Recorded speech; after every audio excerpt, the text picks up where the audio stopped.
जय हिंद। मैं colonel Shailendra Singh veteran gunner और कर्नल अनिल धून जो भी वेटरन हैं महार रेजिमेंट से आप सभी पत्रकार बंधुओं का को नमस्कार करता हूं, धन्यवाद देता हूं कि आप सभी लोग अपना समय निकालकर इस एक बहुत इम्पॉर्टेंट टॉपिक के लिए हमारे साथ हैं। कृपया कर ध्यान रखिएगा कि ना धून साहब पॉलिटिकल हैं ना मैं पॉलिटिकल हूँ, सो हम आपको इसका पॉलिटिकल एंगल नहीं दे पाएंगे। और उसी से रिलेटेड मेरी आप सबसे दरख्वास्त रहेगी कि कृपया कर हमसे जो सवाल आप पूछना चाहें पूछ लें, लेकिन उसका पॉलिटिकल एंगल ना मांगें हमसे, क्योंकि हम उसके ना तो जानकार हैं, ना एक्सपर्ट हैं, ना ही हमारा उसकी तरफ कोई इंक्लिनेशन है। हालांकि हमें पता सब कुछ है, एज अ नागरिक होने के नाते सोशल मीडिया को भी हम देखते हैं सब जगह, और क्योंकि सोशल मीडिया में इस समय ये टॉपिक बहुत बड़ी तौर पर आ रहा है, आप सबके दिमाग में कन्फ्यूजन है, पब्लिक के दिमाग में कन्फ्यूजन है, स्टूडेंट्स के दिमाग में सबसे बड़ा कन्फ्यूजन है, और टॉपिक है अग्निपथ। अग्निपथ स्कीम मेरे लिए मेरे रोंगटे खड़े हो जाते हैं। अगर आप देखें, अग्निपथ स्कीम सोचते ही मेरे रोंगटे इसलिए खड़े होते हैं क्योंकि मैं रियलाइज़ करता हूं कि मेरी इंडियन आर्मी और हमारी, आपकी और हमारी डिफेंस फोर्सेस कितनी इंपॉर्टेंट है। इस इंपॉर्टेंट ऑर्गेनाइजेशन के अंदर अग्निपथ कितना कंट्रीब्यूट कर रहा है, क्या चैलेंजेस फेस कर रहा है, या इसमें क्या खामियां हैं। अगर तीनों बात को हम इवैल्यूएट करें निष्पक्ष होकर, तो मुझे लगता है हम लोग सब बहुत ज़्यादा अच्छे देश के नागरिक होंगे, देश के सैनिक होंगे कि यस, हम अपने देश के लिए कुछ अच्छा कर रहे हैं। इसे ना तो क्रिटिसिज्म समझा जाए, मैं कहूँगा द बेस्ट फ्रेंड आपके कौन होते हैं? जो आपके बेस्ट क्रिटिक्स होते हैं। वो आपको हर वो चीज़ बताते हैं जो कि आपके लिए अच्छाई के लिए थी, लेकिन आपकी स्कीम में शायद नहीं थी। वो उसको मैं अपनी लैंग्वेज में बोलता हूँ चैलेंजेस। मैं आपको क्योंकि अग्निपथ स्कीम आज की तारीख में किसी के लिए भी नई नहीं है, छोटे मोटे मॉडिफिकेशन ज़रूर हो रहे हैं, और मुझे लगता है होने भी चाहिए और होते रहेंगे, क्योंकि कोई भी जब नई स्कीम देश में, सेना में लगती है तो वो अपने आप में परफेक्ट नहीं होती। अगर इसको जिम्मेदारी से हम समझेंगे तो आप ज़रूर पाएंगे कि जो कुछ मैं कह रहा हूँ, इट इज़ नॉट क्रिटिसिज्म। मैं उसकी आलोचना नहीं कर रहा, मैं आपको उसके बारे में अवगत करा रहा हूँ, उसको इवैल्यूएट करके बता रहा हूँ। आपका अपना डिसीजन है कि क्या अच्छा लगा आपको, क्या बुरा लगा। अग्निपथ स्कीम हमारे पास जून 2022 में आई। क्यों आई? सबसे बड़ी बात है क्यों आई। वो इसलिए आई थी क्योंकि हमारे पास उससे पिछले 3 सालों में रिक्रूटमेंट हमने रोक रखी थी। ये अपने आप में फौज के लिए बहुत खराब होता है कि अगर आपका हर साल का जो वेस्टेज रेट है, जो लोग रिटायर हो रहे हैं, अगर उतने ही लोग आप ना ले पाए। एक साल में हमारे पास तकरीबन 60 से 70 हज़ार फौजी लोग रिटायर होते हैं। अगर 3 साल का एवरेज लगा लें, 2 लाख के करीब आ जाता है। 75 ले लो, 70 ले लो, जो भी ले लो, मतलब आप फिगर्स के ऊपर मत जाइए, क्वांटिटी के ऊपर जाइए। 3 साल अगर हमने 2 लाख फौजी सो कॉल्ड रिटायर तो कर दिए, लेकिन उसकी बदली नहीं आई, इसका इम्प्लीकेशन 3 साल बाद नहीं पता चलेगा। अगर ये चौथा साल हो जाता, 5वां साल हो जाता, अब तब सोचिए क्या होता। दूसरी बात, इस दौरान अगर लड़ाई होती तब आप क्या करते? मेरे पास हर चीज़ का आंसर है कि लड़ाई हो जाती है, हम रिजर्व वालों को बुला लेते हैं, हम ये कर लेते हैं, हम वो कर लेते हैं। लेकिन नहीं, एक होता है आदमी की जिम्मेदारी, खून से जिम्मेदारी, दिमाग से जिम्मेदारी, जज्बे से जिम्मेदारी। आज अगर आप मुझे बोले जज्बा मेरे में होगा कि मैं आज भी जाकर लड़ने के लिए तैयार हो जाऊं, लेकिन आज शायद फौज मुझे ना ले पाए। क्यों? क्योंकि उम्र, मैं हर जगह डिप्लॉय नहीं हो सकता। ये जो हमारे पास कमी थी, ये कमी इसलिए आई क्योंकि उस समय हम कंसिडर कर रहे थे कि क्या किया जाए, चाहे वो सरकार की कोई भी कंपल्शन हो। लेकिन एज अ फौजी मैं बड़े ठोक के कहता हूं कि आपको एक दिन की भी लिबर्टी नहीं होनी चाहिए कि आप फौज की रिक्रूटमेंट रोकें। ये अपने आप में हमारे लिए एज अ फौज एक अच्छा स्टेप नहीं है। सो वहां से बात आई कि अग्निवीर क्यों? अग्निवीर कोई स्कीम नहीं थी पहले। हमारा जो आर्मी ने प्रपोज किया था, या हमें जो गवर्नमेंट ने एक तरह से जिम्मेदारी दी थी, वो इस बात की दी थी कि फौज में क्या बदलाव ला सकते हैं। उस बदलाव के अंतर्गत हमने सोचा था कि हम एक टूर ऑफ ड्यूटी लगाएंगे। ये अग्निवीर वर्ड हमारा नहीं है, फौज का दिया हुआ नहीं है। इसमें ना फौज पहले कभी पड़ी थी, ना उसके दौरान पड़ी थी। जब आपने गवर्नमेंट ने डिसाइड कर दिया, एक्ट कर दिया, हमारे लिए कोई भी गवर्नमेंट हो, सर आंखों पर आपने एक्ट बनाकर दे दिया कि अग्निवीर होंगे, हमने आपका उसके ऊपर काम करना शुरू कर दिया। टूर ऑफ ड्यूटी क्या थी? टूर ऑफ ड्यूटी बड़े सिंपल शब्दों में थी कि आप अपने देश के लिए जिनमें जज्बा है, कंपलसरी नहीं थी कि एक शुरुआत करी जाए कि जो बच्चे, जो यूथ है, वो अगर अपने देश की डिफेंस कंट्रीब्यूशन करना चाहता है, डिफेंस रिलेटेड, तो उसको एक चांस ज़रूर दिया जाना चाहिए। उसके फ़ायदे घाटे क्या हैं? बड़े सिंपल है। फ़ायदा ये है कि एक बच्चे में जज्बा है, उसके अंदर डिसिप्लिन आ जाएगा, वो एक उस जगह को देख पाएगा जिसके लिए उसने हमेशा से ड्रीम करी थी, उसकी पूरी फैमिली उसके अंदर प्राइड करेगी। ये हमने ये भी सोच कर किया था कि ये जो एनसीसी के प्री ट्रेंड बच्चे हैं, जिन्होंने 2-2, 3-3 साल ऑलरेडी ट्रेनिंग करी हुई है, जिन बच्चों ने स्कूल में भी एनसीसी ले रखा है, उनको एक और मौका दिया जाए कि वो फौज में आए। 1 साल, 2 साल, 3 साल जो भी डिसाइड होता कि उसके हिसाब से सर्व करें और वापस आपके सिविल स्ट्रीम में जाकर वो अच्छी चीज़ें जो उन्होंने फौज में सीखी हैं वो आपके पास वापस लेकर आए कि यस, अगर सोसाइटी में ये कल्चर जो मेरा फौजी कल्चर है कि देश फर्स्ट, इंडिया फर्स्ट अपने आप में जय हिंद, इस जय हिंद का नारा मैं कहता हूँ इसमें सब कुछ इंक्लूड हो जाता है। इकोनॉमी भी इंक्लूड हो जाती है, आपके जॉब्स इंक्लूड हो जाते हैं, सोशल स्ट्रक्चर इंक्लूड हो जाता है, सोसाइटी से रिलेटेड हर वो आइटम जो एक नॉन फौजी के लिए है वो भी उसके अंदर इंक्लूड होती है। तो ज़्यादा अच्छी बात यह है कि ये जो जय हिंद का जज्बा था हमारा फौज का, क्योंकि जब हम जय हिंद बोलते थे सो उसमें सब कुछ आ जाता था, तो हम चाहते थे कि ये आप तक पहुंचे। यहां पर शायद एक नया चैलेंज आ गया, एक मेरे लिए डिसअपॉइंटमेंट हो सकती है कि आपने इसको एक नया वर्ड दे दिया पॉलिटिकल रीजंस की वजह से, अग्निपथ, अग्निवीर एम्प्लॉयमेंट करने का। इसीलिए आपने देखी होगी सोशल मीडिया पर बहुत बड़ी कंट्रोवर्सी स्टार्ट हुई कि जब जनरल नरावने साहब ने भी कुछ कह दिया, किसी ने कुछ और कह दिया, वगैरह वगैरह। हमें उसमें नहीं पढ़ना है, लेकिन हमें इसमें ज़रूर पढ़ना है कि क्या ये स्कीम हमारे ऊपर थोपी गई, हमने ली, या हमने क्या किया। मैं ये नहीं कहूँगा कि हम पर थोपी गई। मैंने अभी अभी आपको समझाया, 3 साल में अगर मेरे पास 2 लाख सैनिक कम हो गए थे, मैं तो एक बिल्कुल भूखे इंसान की तरह बैठा हुआ था एज अ डिफेंस कि मेरी ये डेफिशिएंसी कम जो हुई है उसको मेकअप करना है, किसी भी तरह मेकअप करना है। इसलिए आपने देखा कि फर्स्ट ईयर में हमने स्ट्रेट अवे इसको एक्सेप्ट किया कि चलिए 40,000 लोगों को हम लेंगे। हालांकि इसमें आने थे 46,000 वर्सेस जो मेरा वेस्टेज रेट है 70,000 से ज़्यादा का।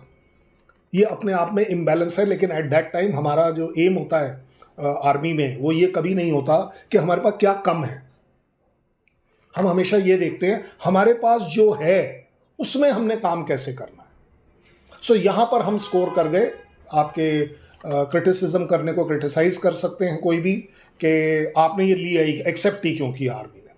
आर्मी एक्सेप्ट्स एवरीथिंग जो आप पॉलिटिकली, जो आप as a country government decide करते हैं, हम सिर्फ उसमें विश्वास करते हैं। उसमें क्या कमी है, क्या ज़्यादा है, इसमें हम विश्वास ज़्यादा नहीं करते हैं।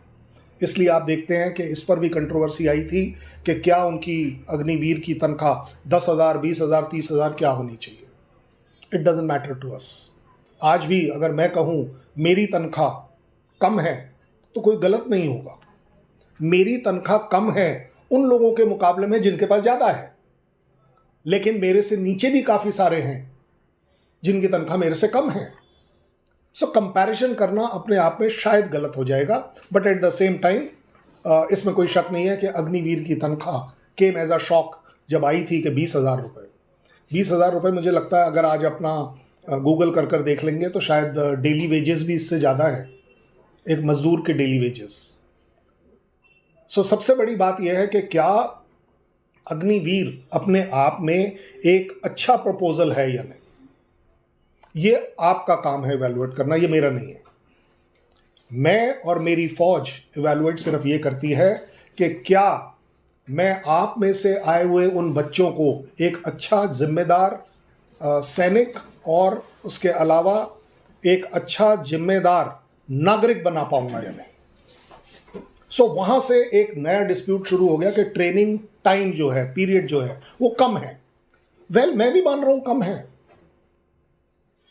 अगर आज आप बोले मैंने 30 साल की सर्विस पर जब नौकरी छोड़ी या रिटायर हुआ, वो काम समय कम था, 30 साल भी कम था, लेकिन एक बेसिक मिनिमम रिक्वायरमेंट होती है। बेसिक मिनिमम रिक्वायरमेंट क्यों होती है? क्योंकि एक फौज में आपके पास ये नहीं है कि आप दिल्ली में डिप्लॉय होंगे, सिर्फ हैदराबाद में डिप्लॉय होंगे या कहीं। हमारे पास बड़ा अलग अलग वैरायटी का टेरेन है। बॉर्डर भी अगर हम बात करें, हमारे पास एक बॉर्डर वो है जहां सिर्फ पानी है, एक बॉर्डर वो है जहां सिर्फ आकाश है, एक बॉर्डर वो भी है जिसको हम बोल देते हैं पाकिस्तान का है, एक और नया बॉर्डर हम बोल देते हैं कि जहां पर के हमारे पास चाइना है। उसी बॉर्डर्स के अंदर कहीं पर प्लेन्स हैं, कहीं पर माउंटेन्स हैं और कहीं पर हाई ऑल्टीट्यूड है। इन सब के लिए कोई आदमी एक दिन में, 2 दिन में, 4 महीने में तैयार नहीं हो सकता। ये पक्की बात है। जज्बा हो सकता है लेकिन तैयार नहीं हो सकता। सो वहां पर स्टार्ट हुई ये कंट्रोवर्सी कि क्या ट्रेनिंग पीरियड कम है या ज्यादा है। फौज इस बात को बड़ी जिम्मेदारी से मानती थी और है और रहेगी कि ट्रेनिंग पीरियड कम है। लेकिन इसका मतलब ये भी नहीं मानते हम कि हम एज अ फौजी इस छोटे ट्रेनिंग पीरियड में एक आदमी को क्रिएट कर कर फौजी बना पाएंगे या नहीं। इस दोनों बात का बैलेंस आपको देखना पड़ेगा। ट्रेनिंग पीरियड कम है, बिल्कुल 100% कम है।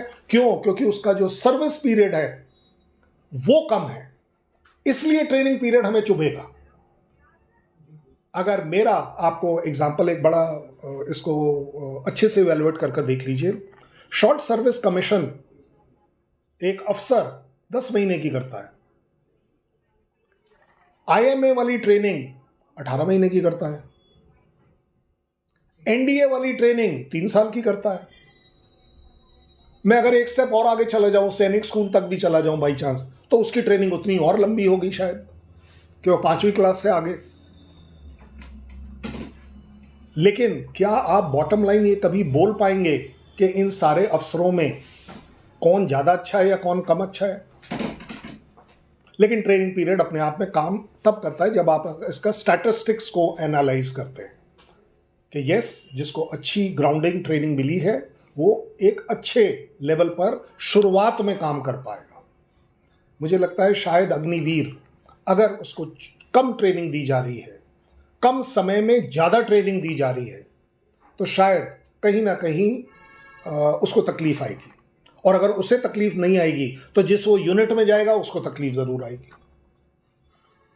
सो ये बात अगर आपके समझ में आ रही है तो मैं नेक्स्ट पर जाता हूं कि लोगों ने टूर ऑफ ड्यूटी के बाद एक नया डिस्प्यूट क्रिएट हुआ, जो कि मुझे भी लगता है कि क्या इससे हमारी नेशनल सिक्योरिटी कंप्रोमाइज होगी या नहीं होगी।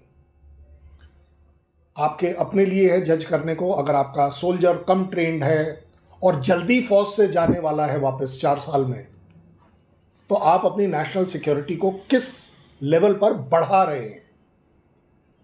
मैं जब 1.5 साल की ट्रेनिंग कर कर फौज में आया, मैं कितना ट्रेन था मुझे पता है, लेकिन उससे आगे वाली ट्रेनिंग 1 साल बाद, 2 साल बाद, 10 साल बाद, 20 साल बाद, जब मैं 20 साल पर पहुंचा तो मैं ज़्यादा अच्छा ट्रेन था। मैं अपनी नेशनल सिक्योरिटी से रिलेटेड चीज़ों को समझता था, मेरा एक्सपोजर था, मेरा सब कुछ था। इसलिए मुझे लगता है कि मैं ज़्यादा अच्छे स्ट्रॉन्ग हाथों से अपने देश की सिक्योरिटी के बारे में सोच सकता था, दिमागी तौर पर भी। बहुत बड़ी बात है। अगर आप उसी को, जब लाखों जवान मेरे शायद कम ड्यूरेशन की ट्रेनिंग लेकर कम ड्यूरेशन के लिए अवेलेबल हैं, तो जायज़ बात है कि कहीं ना कहीं इसमें अप्स एंड डाउन ज़रूर आएंगे। ये हमारे लिए चैलेंज रहेगा और शुरुआती सालों में और ज़्यादा रहेगा, क्योंकि जो बच्चा 4 साल में जो सीख पाया वो सीख पाया, और अगर उसको 5वें साल में कुछ सीखना था, वो सीखने की गुंजाइश नहीं थी क्योंकि वो 4 साल बाद चला गया। That is a problem. ये मेरी फौज के लिए प्रॉब्लम है। सो अगर आइडली बात करें तो मुझे लगता है 4 साल अपने आप में एक बहुत बड़ा चैलेंज है कि मैं एक अच्छे सोल्जर को एक्सपीरियंस दे पाऊं कि वो देश के लिए कुछ अच्छा कर पाएगा। मुझे लगता है कि फौजी तौर पर ये मेरे खून में है, मेरी आदत में है, ये मेरे ड्रिल्स में है कि मैं अगर कोई भी काम करता हूं फौज में तो उसका एक छोटा सा पहले एक्सपेरिमेंट करके देखता हूं। एक्सपेरिमेंट को हमारी लैंग्वेज में बोलते हैं पायलट प्रोजेक्ट, आपके यहां पर भी यही बोलते हैं। ये पायलट प्रोजेक्ट में क्या होता है कि आप जो चीज इतनी बड़ी जगह करने वाले थे, आपने एक कहीं छोटी सी जगह कर कर उसको ट्रायल किया। आज आप गाड़ी चाहे बड़ी खरीदें चाहे छोटी, उसका टेस्ट ड्राइव करते हैं। टेस्ट ड्राइव इज व्हाट, कि हाँ जी आपको वो गाड़ी कितनी कंफर्टेबल है या नहीं। इसी तरह मुझे लगता है और ये मेरा कन्विक्शन है कि हमने शायद इंडियन आर्मी को ये चांस नहीं दिया कि इस प्रोजेक्ट को हम कहीं ना कहीं as a pilot project try करते और उसके हिसाब से इसको एक्सेप्ट करते, उसको मॉडिफाई करते या जो भी करते। मैं आपको बार बार वापस एक जगह ले जाता हूं, Indian army is not a job. आपने शायद अग्निवीर में इसे जॉब का नाम दे दिया। It is not a job. जैसे ही अब हम जब बात करते हैं कि पायलट प्रोजेक्ट मेरे आर्मी के लिए इंपॉर्टेंट इसलिए होता है क्योंकि वो उसको बताता है कि इसको करने में मुझे क्या होना है, मेरे को क्या फायदे होंगे, मेरे को क्या नुकसान होंगे। That is very important to us, जो शायद हम नहीं कर पाए। अब हम एक तरह से ऑन जॉब, वो बच्चे जो छोटे समय की ट्रेनिंग लेकर छोटे समय के लिए हमारे पास आए हैं, वो अब क्या करेंगे उसका हम अलग से जिक्र करते हैं। इस कंसेप्ट का अगर हम पायलट प्रोजेक्ट करते तो मुझे लगता है कि वो अपने आप में वैलिडेट कर कर उसको बिगर प्लेटफॉर्म पर लगाना शायद आसान रहता। शायद यहाँ पर कहीं ना कहीं मैं ज़रूर कहूँगा कि चूक हो गई, हैंडीकैप रह गया, कुछ तो हुआ। कुछ वो जो मेरे आदत में था कि हम हर एक चीज़ ट्रायल करके करते हैं, वो शायद आपने नहीं किया।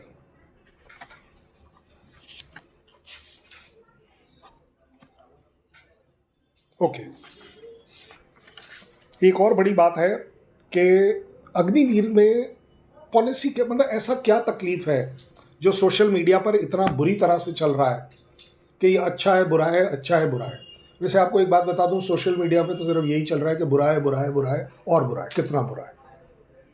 लेकिन इसको हमें नज़रअंदाज नहीं करना चाहिए कि मेरी फौज को, मेरी डिफेंस फोर्सेस को लोगों की ज़रूरत है।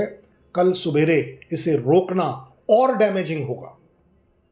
यस, इसमें इम्प्रूवमेंट करना बड़ा ज़रूरी है और मुझे लगता है कि गवर्नमेंट को ये बात सुननी ही पड़ेगी।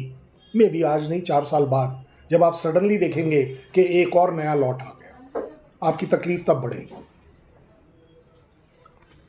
बात आती है कि अग्निवीर का मोटिवेशन और मेरे मोटिवेशन में फ़र्क क्या है। दोनों देश की सेवा करने आए हैं, ऐसा मेरा सोच था।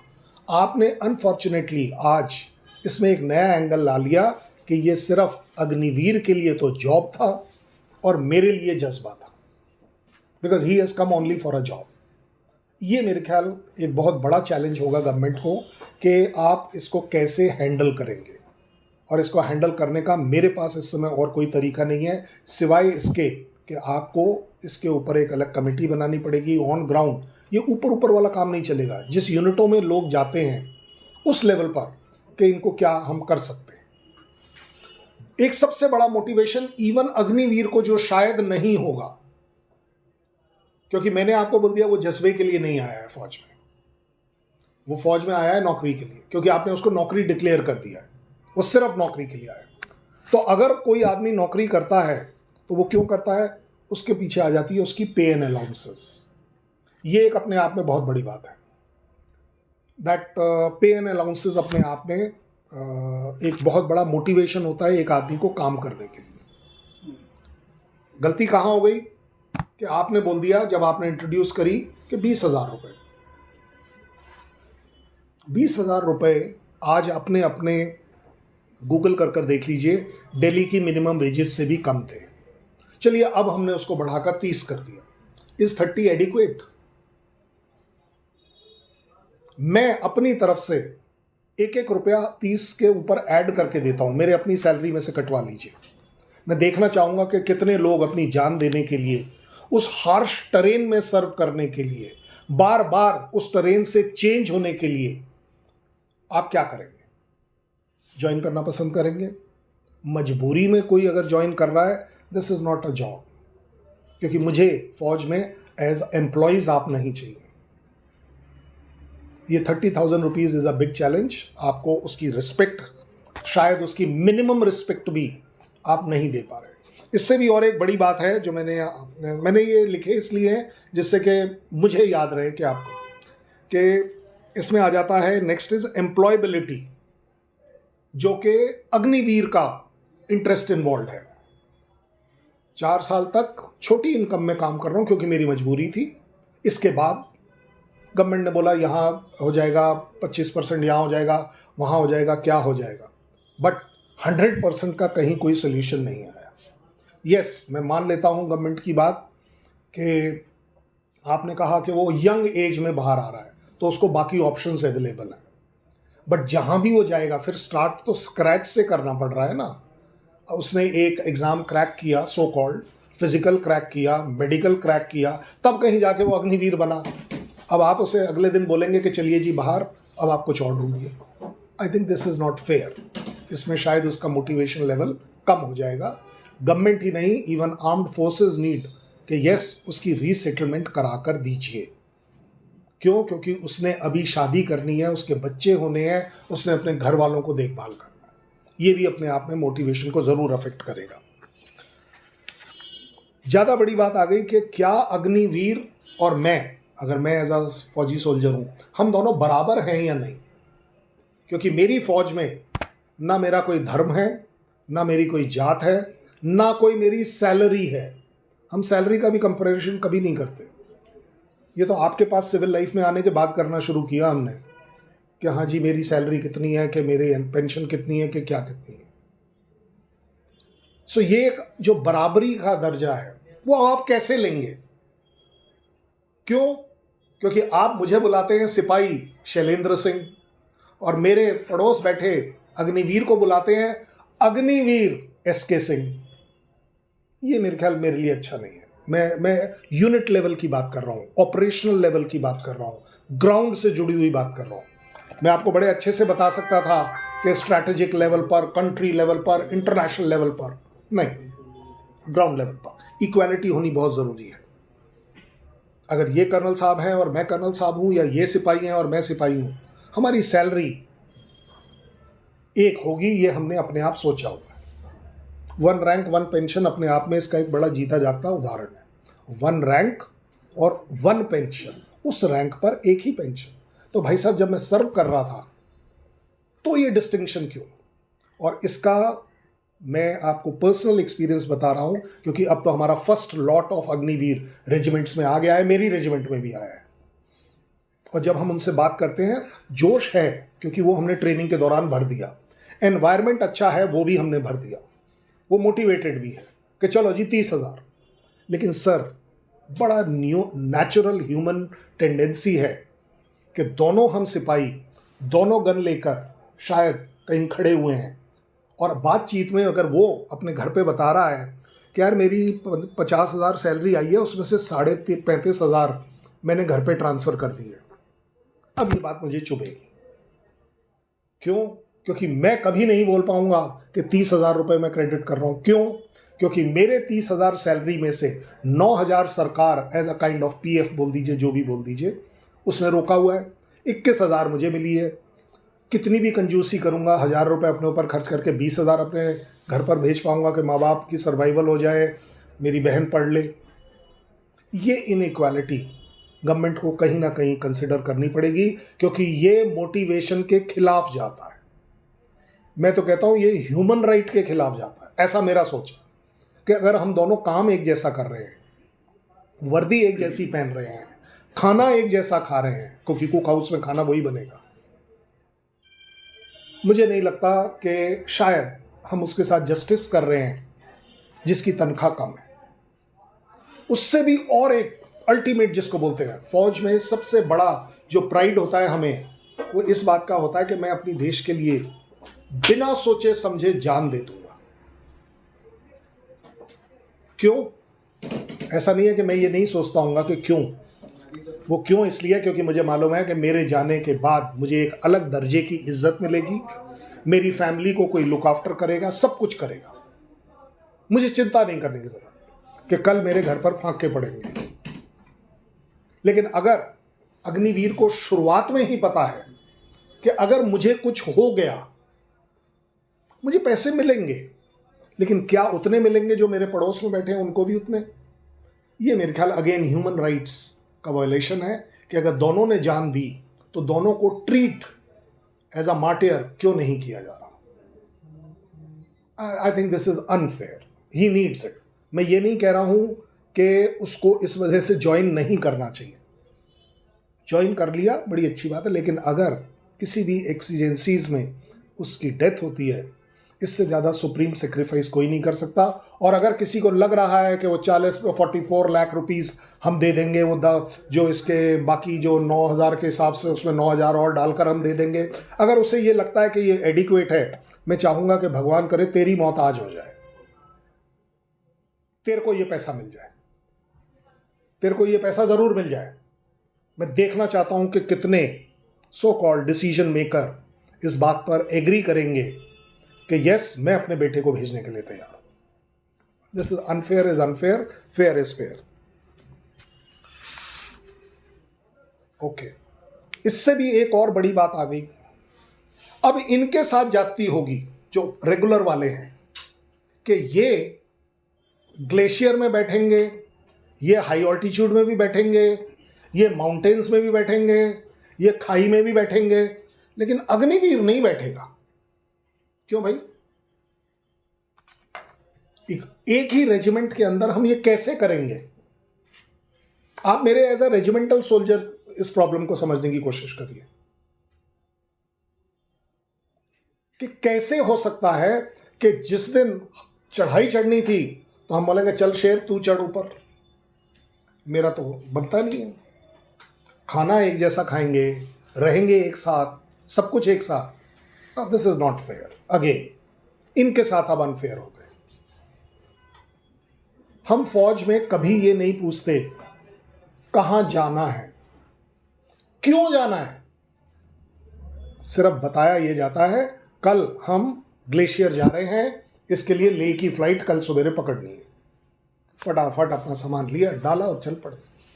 अब उस समय अगर हम ये ढूंढने लगे कि सर अग्निवीर जाएगा या नहीं जाएगा, तो आपने तो उस रेजिमेंट को डिवाइड कर दिया। इसलिए लोगों का कंसर्न है फौज में कि आप इस तरह का डिस्टिंक्शन मत करिए। फौज को दो भागों में, दो घटकों में मत बदलने की कोशिश करिए, क्योंकि ये एक नेशनल सिक्योरिटी का तो बहुत देर से आता है। ये मेरी अपनी रेजिमेंट सिक्योरिटी का सवाल है कि हम रेजिमेंट में आपस में इकट्ठा अगर नहीं रह सकते, एक जैसा सोच नहीं रख सकते, तो लड़ाई तो बहुत दूर की बात है। वो जो हमने बात करी तनख्वाह वगैरह की, ये रेगुलर हैं तो इन्हें एमएसपी मिलेगी, मिलिट्री सर्विस पे मिलेगी। मैं नहीं हूं, इन्हीं के साथ काम कर रहा हूं, मुझे क्यों नहीं मिलेगी? जैसे कि मैंने बोला आपको जो बेनिफिट्स मिलने होते हैं आपके किसी भी वजह से डेथ होने से, death in face of war can not be different. ये तो वो वाली बात है कि जिसके घर से कोई गया है उससे पूछिए कि उसके उस इंसान की कीमत क्या है। कीमत 1 करोड़ वाले की भी नहीं है। लेकिन यहाँ जो बात हो रही है 44 lakh rupees, I don't think is quite justified. This needs to be same. एक और बढ़िया बात चली थी कि ट्रेनिंग से रिलेटेड, जो मैं भूल गया। ट्रेनिंग पीरियड जब कम होगा तो जो आजकल हमारी फौज में टेक्निकल आइटम्स ज़्यादा आते चले जा रहे हैं, टेक्नोलॉजी ज़्यादा आती चली जा रही है, उसे सीखने में ज़्यादा टाइम लगेगा, उसके ऊपर एक्सपर्टीज़ करने में ज़्यादा टाइम लगेगा। ये हम नहीं कर सकते कि अगले 2 साल जब वो रेजिमेंट में आ जाएगा तब उसको ट्रेन करेंगे। I think this is again उस आदमी के साथ, उस ऑर्गेनाइजेशन के साथ इट इज़ अनफेयर। इन सारी चीज़ों को अगर हम ओवरऑल देखें तो हमारे पास एक ये भी सिचुएशन आती है कि हमारे पास गुरखा सोल्जर्स जो थे वो अपने आप में एक अच्छी तादाद में थे और पूरी दुनिया में हमारी गुरखा रेजिमेंट्स मानी जाती थी। आज हम देख रहे हैं कि हमारा नेपाल से भी शायद टेंशन बढ़ गया। क्यों? क्योंकि उन्होंने डिसाइड किया कि हम अग्निवीर स्कीम में पार्ट नहीं लेंगे, हम इसका पार्ट नहीं हो सकते। सही है गलत ये उस कंट्री को डिसाइड करने देता हूँ, लेकिन साथ ही साथ कहीं ना कहीं ये मुझे भी रियलाइज़ होता है एज अ फौज कि क्या आज के बाद हमारी गोरखा रेजिमेंट सोल्जर्स जो हैं या गोरखा रेजिमेंट्स हैं वो ख़त्म हो जाएंगी। और अगर एक दूसरी कंट्री, और वो सो कॉल्ड हमारे पास तकरीबन 20-22 गोरखा रेजिमेंट्स हैं, वो सभी गलत हैं। ये भी अगेन देखिए डबल स्टैंडर्ड वाली बात आ जाएगी कि अगर वो कहें गलत है तो उनके लिए एक्सेप्टेबल है, अगर हम कहें गलत है हमारे अग्निवीर के लिए तो नहीं जी गलत बात है। That is again unfair.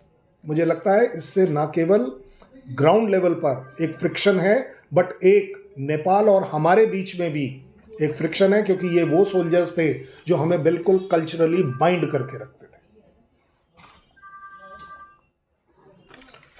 एक बहुत बड़ी चीज़ चल रही है, that is called as 2.5 front war.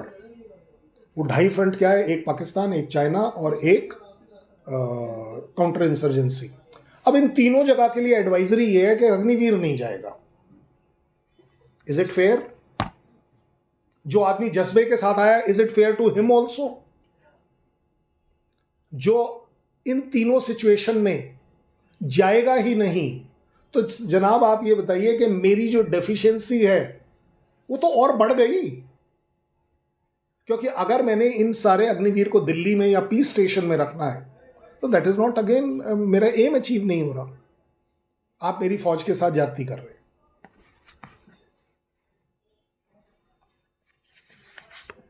Agniveer से रिलेटेड एक लास्ट पॉइंट आपको बताता हूं, जो कि मैंने सोशल मीडिया में काफ़ी अच्छे से देखा, बार बार उठ रहा है, जो शायद मुझे भी पसंद नहीं होता अगर मैं वहाँ होता, कि अग्निवीर और फौज के लोग, अब आपने ये कोई नया सिस्टम स्टार्ट किया है, मेरी भी ये आपकी सोशल मीडिया से ही नॉलेज है, मैंने ऐसा कहीं ऑर्डर जो उन्होंने डाला है वो पढ़ ज़रूर लिया, कि अग्निवीर और फौज अब जाकर अपने अपने विलेजेस में एडवर्टाइज करेगी कि गवर्नमेंट क्या क्या प्लान्स डाल रही है।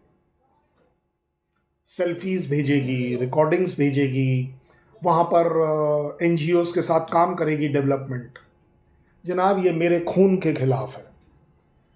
आर्मी ऑर्डर, आर्मी रूल्स मुझे रेस्ट्रिक्ट करते हैं ऑफिशियली कि मैं किसी भी तरह की अपनी अदर देन पर्सनल सेल्फीज बनाऊं।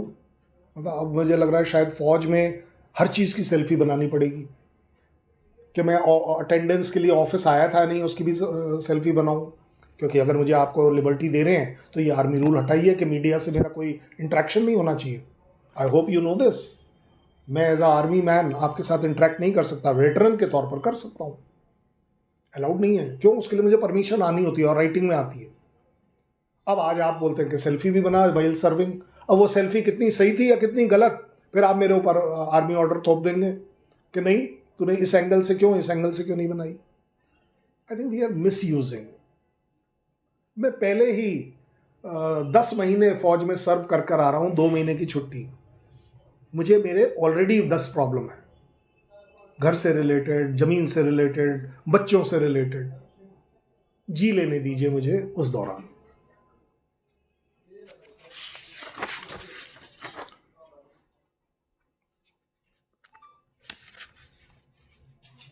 आई थिंक मेरे तरफ से ये मैंने आपको सब इसलिए बताया क्योंकि मैंने देखा कि तकरीबन लास्ट मंथ जनवरी के एंड के तरफ बहुत ज़्यादा आपके प्रेस कॉन्फ्रेंसेस हो रहे हैं, पता नहीं क्या क्या डल रहा है।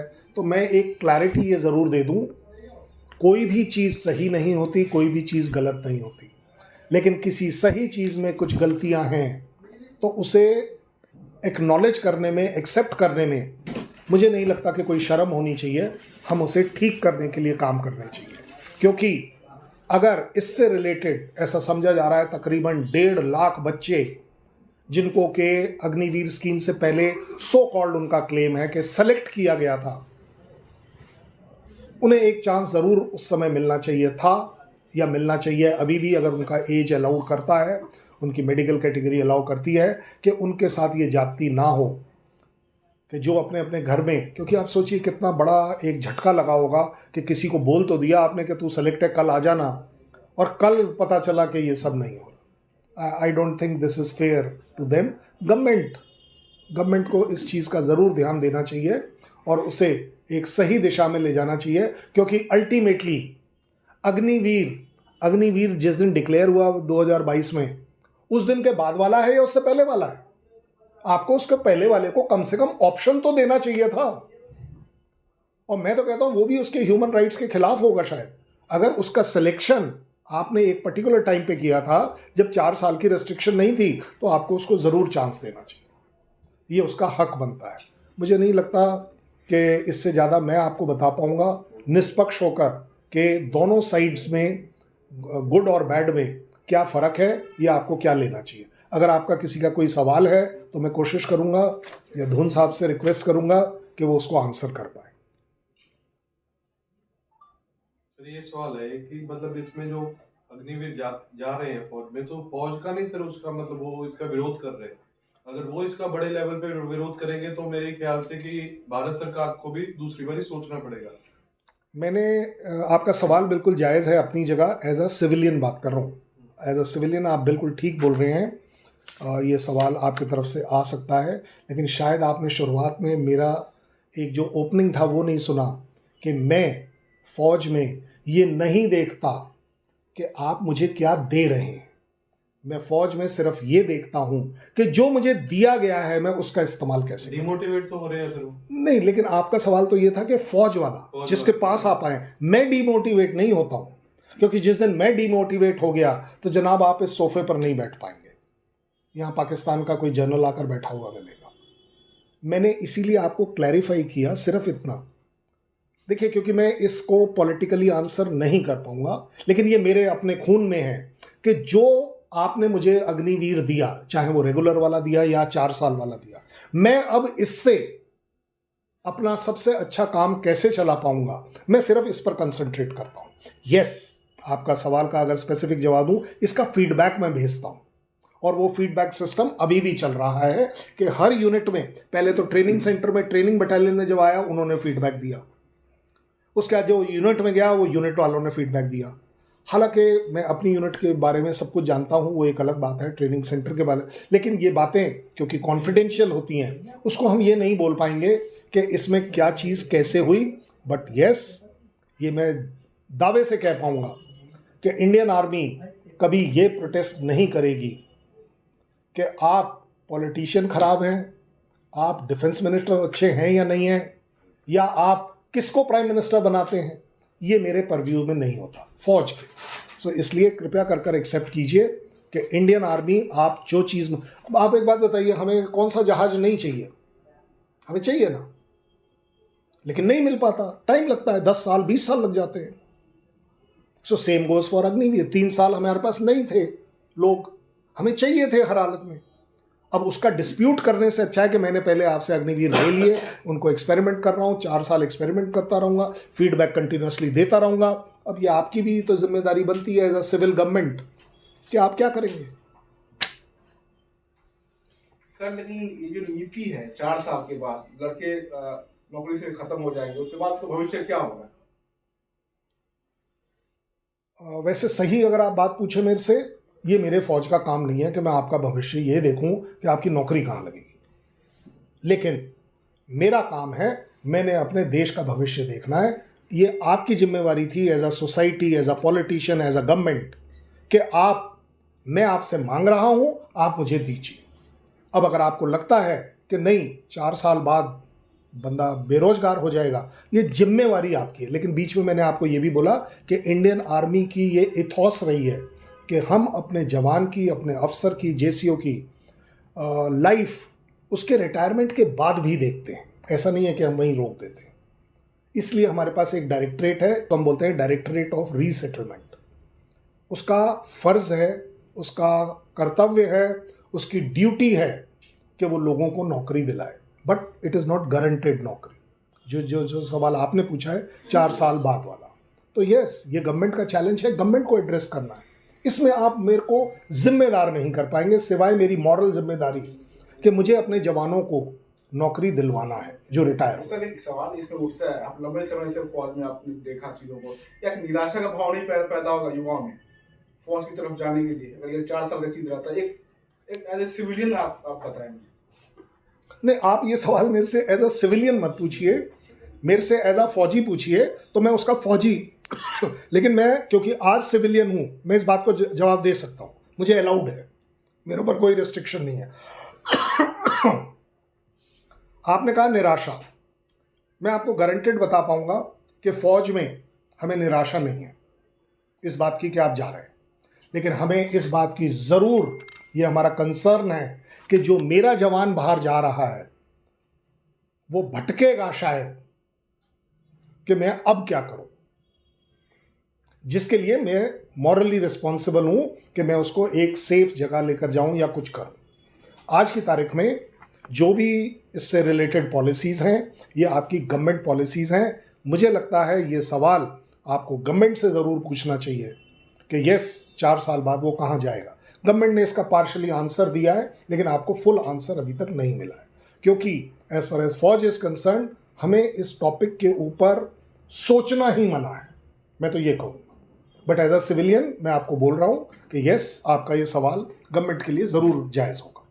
अच्छा, एक क्वेश्चन मैं पूछता हूँ, ये जो ट्रेनिंग है अग्निवीर की या जो भी, और जब इनको 7 साल 4 साल के बाद निकाल देते और ये जाके बाहर नौकरी करना मांगते हैं, तो जो कॉस्ट आती है उनकी ट्रेनिंग की, और जब आप किसी को निकाल रहे हैं तो इससे गवर्नमेंट का लॉस क्या है?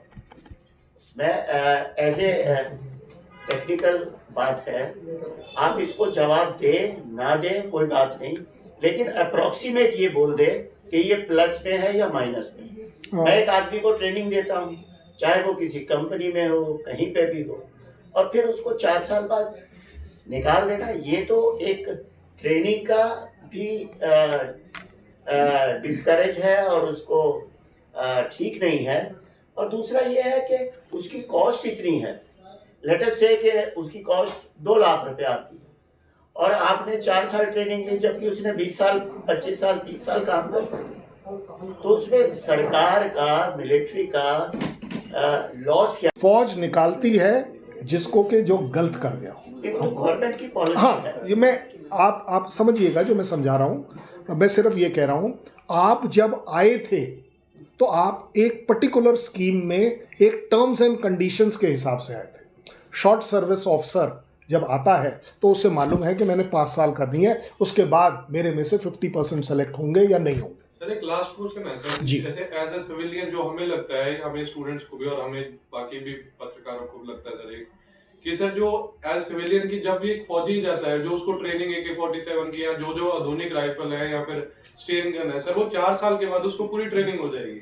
और जैसा माहौल चल रहा है सर कि मतलब हरियाणा में भी, पंजाब में भी, और ऐसे में तो आपको नहीं लगता सर कि ये जो नौजवान है गैंगस्टरिज्म की तरफ बहुत ज्यादा प्रमोट होएगा? जो पीछे कुछ हत्याएं देखी हैं सर हमने, तो उसमें सर ये मेंटेनेंसी और जो उनको भी, फौजियों को भी कंट्रोल करना मुश्किल हो जाएगा सर, क्योंकि 4 साल में आप एक उसके ऊपर स्टैंप लगा के उसको सब कुछ करना आ जाएगा सर, हैंड ग्रेनेड से लेके AK-47 तक। ये लास्ट सवाल है सर। बिल्कुल डन, आपने जो बोला है वो बिल्कुल सही है।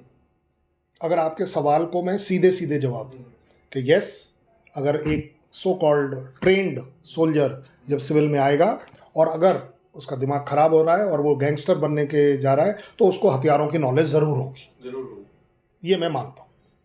लेकिन ऐसा समझा जाता है, सच देखिएगा कि मेरे हर साल 70 से 75 हज़ार सैनिक रिटायर होते हैं। पर वो अपनी ड्यूटी पूरी करके रिटायर, हाँ, मैं आ रहा हूँ, मैं आ रहा हूँ, मैं बिल्कुल इसी बात पर आऊँ, क्योंकि वो लोग इसलिए ज्वाइन नहीं करते क्योंकि आप ही कहेंगे क्योंकि अब उनके खून में बस गया है कि वो एक सेटिस्फाइड पेंशन लेकर आए हैं, तो इसलिए वो इससे अलग रहेंगे। ये आपकी सोसाइटी से निकलकर जो बच्चा हमारे पास आ रहा है, अगर उसका कल्चर, उसकी ग्रूमिंग इस तरह की है कि वो इस तरह से गलत जा सकता है, 100% मैं मान जाऊंगा आपसे कि यस, ये ट्रेनिंग मेरे ही देश और मेरी ही सोसाइटी के लिए लीथल हो सकती है, क्योंकि he is a trained man, unless colonel Dhoon has to say something on this. No, I totally agree. बिल्कुल हथियार की शिक्षा दे के उसका मोटिवेशन लेवल इतना बढ़ा के उसके सर्वाइवल इंस्टिंक्ट्स को हमने फौज में रहते हुए जगा दिया, और अब वो किसी भी स्थिति में, जिस तरह की इन्फेंट्री यूनिट में होता है कि उसको बिल्डअप एरिया में लड़ाई करने की टेक्निक हम सिखाते हैं, जंगल वॉरफेयर हम सिखाते हैं, तो अगर वो सिविल स्ट्रीट में आता है तो बिल्डअप एरिया की जो लड़ाई की जो मूलभूत चीज़ें हैं वो सीख चुका है। तो हाँ, ये खतरनाक मोड़ है उस युवा के लिए, और अगर उसको किसी भी स्ट्रीम में उसको साइड स्टेप करके उसको नौकरी दी जाएगी तो वो एक बेहतर सलूशन होगा, बजाय इसके कि नॉलेज रखने वाले लड़के को जो शायद अब मोटिवेटेड उतना नहीं रहा, तो उसको गलत राह पे जाने देने के लिए या मौका देने के लिए या स्थितियों को पैदा करने से कहीं बेहतर है कि उसको आप एक सच्ची और करेक्ट राह दिखाएं, ताकि वो साइड स्टेप होके नेशनल बिल्डिंग की तरफ चल सके। Thank you sir. Thank you very much. नमस्कार, मैं हूं मानक गुप्ता। अगर आपको हमारा ये वीडियो पसंद आया हो तो इसे लाइक और शेयर जरूर करें, और हां, हमें सब्सक्राइब और फॉलो करना ना भूलें, ताकि आप देश और दुनिया की कोई खबर मिस ना करें। तो जुड़े रहिए हमारे साथ और देखते रहिए